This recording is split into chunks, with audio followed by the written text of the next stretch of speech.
Сәлем достар, қалайсыздар? Менің YouTube арнамға қош келіпсіздер. Бүгін сіздермен осындай қатарлы, қатпарлы қаттамаларды жасайтын боламыз. Бір жасағаннан ұқсайды. Ал онда бастайық. Құрғақ ыдысымызға мен 1 литр толмағандай суымыз құйып аламыз. Бөлме температурасындағы. Сосын сұйық ақ майымыз, тұзымыз, ал шым дрожь саламыз. Осы заттарды араластырып алып, оның үстіне аз-аздан ұн салып, қатты жұмсақ дейміз, қатты емес, қамыр илейтін боламыз.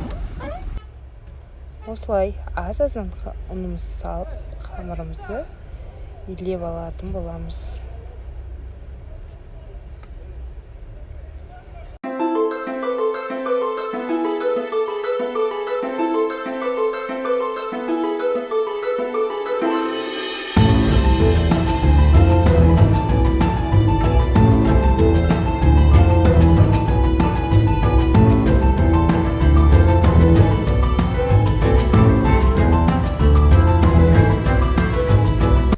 Илеп алған қамырымызды тындыруға қоямыз 30-40 минуттай.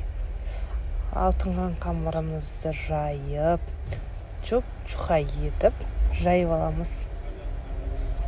Видеода көріп тұрғандарыңыздай бәрі.